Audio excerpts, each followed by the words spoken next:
మేము ఫ్రెండ్స్ అందరితో కలిసి పిక్నిక్ వెళ్ళాము. చూడండి, అందరము పొద్దున్నే మార్నింగ్ 6కు బయలుదేరాము. ఒకే రోజు మేము 8 గుళ్ళు దర్శనం చేసుకున్నాం. చూడండి, బస్సులో అందరము చక్కగా ఎంజాయ్ చేస్తూ వెళ్ళాము. మనం ఎప్పుడైనా సరే ఎక్కడికి వెళ్ళాలి అనుకున్నప్పుడు పొద్దుటే వెళ్ళామనుకోండి, ఎర్లీ మార్నింగ్ వెళ్తే మనం అన్నీ చక్కగా చూసుకోవచ్చండి. లేట్ అయిందంటే మళ్ళీ మనకి ఏ గుళ్ళు తీసుకోలేము, అన్నీ బంద్ అయిపోతాయి. చూడండి, మేము చక్కగాను అందరము 5:30కి అనుకున్నాం, కానీ అంతా 6:30కి వచ్చారు. మేము ఎన్ని గుళ్ళు కవర్ చేసామో చూడండి. ఒకే రోజులో మన తెలంగాణలోని అన్ని కొండపైకే ఉన్నాయి, ఎక్కడ కిందకు లేవు. అందరం మా పరిచయాలు చేసుకున్నాం చక్కగాను. ఫస్ట్ మేము కొమరవెల్లి వెళ్ళాము.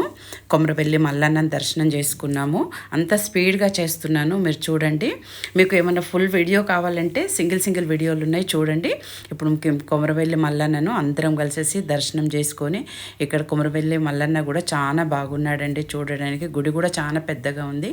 అన్నీ మనకు తెలంగాణలో ఉన్న గుళ్ళే, ఎక్కడ లేవు. ఇక్కడ చూడండి, ఇక్కడ అన్ని పూజలు చేస్తారు. ఇక్కడ మేము కొమరవెల్లి మల్లన్నను దర్శనం చేసుకొని కిందికి దిగుతున్నాము.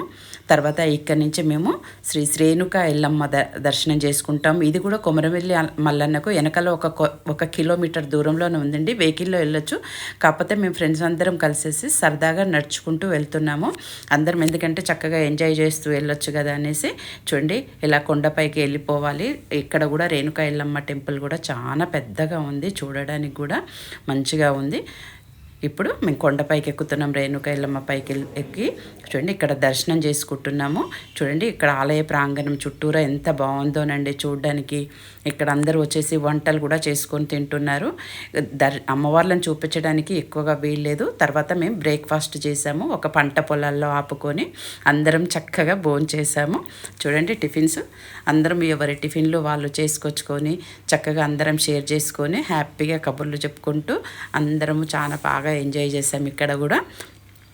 తర్వాత ఇక్కడి నుంచి బయలుదేరి మేము సిద్ధేశ్వర ఆలయం, ఇది కూడా ఒక కొండపైనే ఉందండి. ప్రతి ఒక్క టెంపుల్ ఈసారి మేము వెళ్ళినవన్నీ కొండపైనే ఉన్నాయి, కానీ ఎక్కడ మాకు రాలేదండి, అంత బాగుంది. ఇక్కడ ఈ టెంపుల్ గురించి పంతులు గారు వివరించారు చక్కగాను. కాలభైరవుడు ఉన్నాడు ఇక్కడ. చక్కగా సత్యనారాయణ స్వామి వ్రతాలు కూడా చేసుకోవచ్చు. ఇక్కడ మండపాలన్నీ వాళ్ళ దగ్గరే ఉన్నాయి, మనం సత్యనారాయణ స్వామిని తీసుకెళ్ళక. ఇందులోనే చూడండి, సిద్ధేశ్వర స్వామి లోపల వెనకాల ఉంటారు. ఒక గుహలో లాగా ఉంటుంది, అటు ఇటు కొండ ఉంటుంది. ఆ రాళ్ళ మధ్యలో నుంచి వెళ్ళి మనం దర్శనం చేసుకోవాలి. చూడండి, ఇక్కడ స్వామివారు ఉన్నారు. ఈ స్వామివారిని దర్శనం చేసుకున్నాం మేమందరము. ఇక్కడ సత్యనారాయణ స్వామి మాత్రం చాలా బాగున్నారు. ఇది కూడా ఒక కొండ పైన ఉందండి. టెంపుల్లో చూడండి, చూడడానికి ఎంత బాగున్నాయో. అన్నీ కొండల పైననే ఉన్నాయి. ప్రతి ఒక్క కొండ ఎక్కుతుంటే కూడా ఏం రాలేదు. మేము ఇక్కడి నుంచి బయలుదేరేసి మళ్ళీ కొలనిపాకలోని జైన్ మందిర్కి వచ్చాము. జైన్ మందిర్లో కూడా అంతా చూసుకున్నామండి. చూడండి, జైన్ మందిర్ లోపల నేను అదే చెప్తున్నాను కదా, ఇదంతా ఫాస్ట్ వీడియో. ఒక్కరోజు టెంపుల్స్ చూడొచ్చు అన్న దాని గురించే నేను చెప్తున్నాను. మనం కొంచెము మార్నింగ్ బయలుదేరామనుకోండి, మనం ఎన్నైనా కవర్ చేసుకోవచ్చండి. చూడండి, మేము ఎన్ని చేసాం ఒక్క రోజులో, హ్యాపీగా ఎంజాయ్ చేసాం. అక్కడి నుంచి కొలనుపాకకు వచ్చాము. కొలనుపాకలో చాలా పెద్ద శివలింగము, ఒక దాని మీద మనకు 1000 శివలింగాలు ఉంటాయండి. చూడండి, ఈ కొలనుపాక టెంపుల్ మాత్రం చాలా పెద్దగా ఉందండి. పురాతనమైన విగ్రహాలు అన్నీ భూమిలో నుంచి తీసి ఇది ఒక మ్యూజియం లాగా ఉంది. చక్కగా దీన్ని మాత్రం ఎవరైనా వెళ్ళని వాళ్ళు ఉంటే తప్పకుండా వెళ్ళండి, దర్శించుకోండి. పురాతనమైన విగ్రహాలండి. గుడి కూడా చాలా పెద్దగా బాగా ఉంది చూడడానికి కూడా. చూడండి లోపల ఎట్లా ఉన్నారో స్వామివారు. శివలింగంలో చుట్టూరా అయ్యవార్లు ఉన్నారు లింగం పైన. ఇది ఆలయం కొలనుపాకలోని శివలింగము మెయిన్ గుళ్ళోనండి. ఇక్కడ అంతా అయిపోయింది. మేమందరం ఫ్రెండ్స్ అందరం కలిసేసి ఇక్కడ ఒక ఫోటో దిగి మళ్ళీ ఇక్కడ నుంచి త్వరగా బయలుదేరుతున్నాము. లోపల కూడా పచ్చదనము చాలా బాగుందండి. ఎక్కడ చూసినా పురాతనమైన విగ్రహాలు మొత్తము, చూడ్డానికి అంత బాగుంది. తర్వాత మాకు ఆఫ్టర్నూన్ అయింది, అందరం లంచ్. ఇది కూడా అంతే, ఒక పంట పొలాల దగ్గర ఆపేసుకొని అందరం చక్కగా ఆఫ్టర్నూన్ లంచ్ చేసేసుకున్నాము. లంచ్ చేసుకొని ఇక్కడి నుంచి మేము మళ్ళీ బయలుదేరుతాము.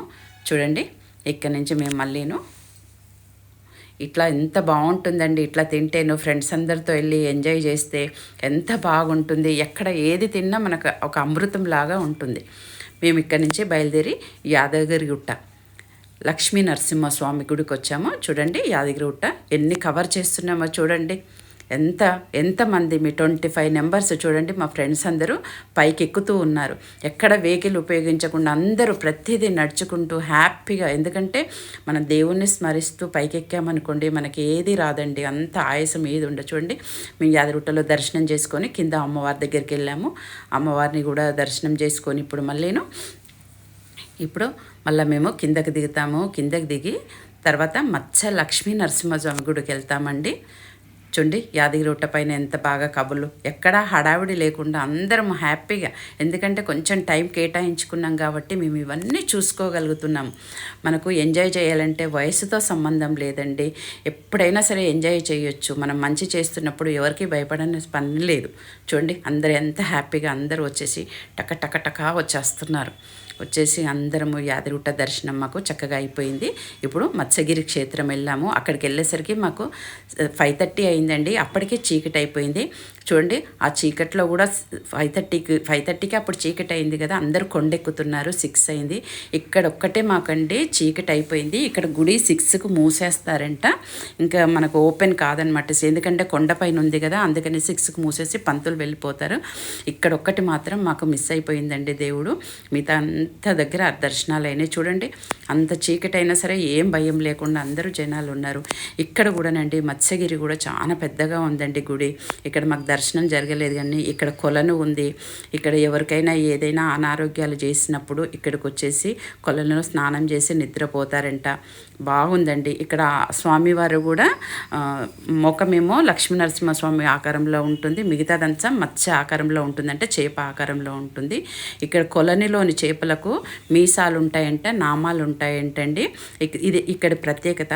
ఈ కొలనిలోని నీళ్లు తీసుకెళ్ళి పంట పొలాల్లో చల్లితే పంటలు బాగా పండుతాయంట, వ్యాపారాలు కూడా బాగా అభివృద్ధి చెందుతాయంట. ఇప్పుడు చూడండి మేమంతా దర్శించుకొని క్రిందకు వస్తున్నాము. కొండ క్రిందికి కూడా మళ్ళీ నడుచుకుంటూ వచ్చాము. లాస్ట్లో ఇది మీకు స్వర్ణగిరి. చూడండి ఎవరైనా వెళ్ళని వాళ్ళు ఉంటే స్వర్ణగిరి నైట్ వెళ్ళండి, చాలా బాగుందండి చూడడానికి. లైటింగ్స్తోని మేము వెళ్ళింది కార్తీక మాసంలో కదా, అందుకు చాలా బాగుందండి చూడడానికి కూడా. ఇక్కడంతా మేము అన్నీ చక్కగా చూసుకున్నాం. చూడండి ఒక్క రోజులో ఎన్ని చేసుకున్నామండి మేము. కొమరవెల్లి మల్లన్న దర్శనం చేసుకున్నాము, శ్రీ రేణుక ఎల్లమ్మ దర్శనం చేసుకున్నాము, తర్వాత సిద్ధేశ్వర ఆలయము, తర్వాత జైన్ మందిరు, కొలనుపాక, యాదగిరిగుట్ట, మత్స్యగిరి, లాస్ట్లో స్వర్ణగిరి. చూడండి ఎన్ని టెంపుల్ దర్శనం చేసుకున్నాము మేమందరం కలిసేసి.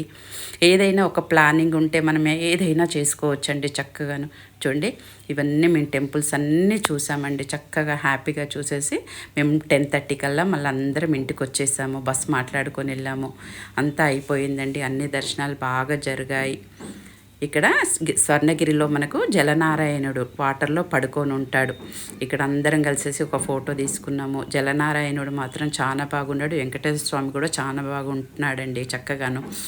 అన్ని దర్శనాలు అయిపోయి హ్యాపీగా అందరం ఇంకా లాస్ట్ ఫోటో ఇది మాకు ఎక్కడ లేదు. అందరం లాస్ట్ ఫోటో దిగేసి మేమందరం మళ్ళీ తిరిగి మా ఇండ్లకు బయలుదేరామన్నమాట. చూడండి లోకాం సమస్తాం సుఖినో భవంతు.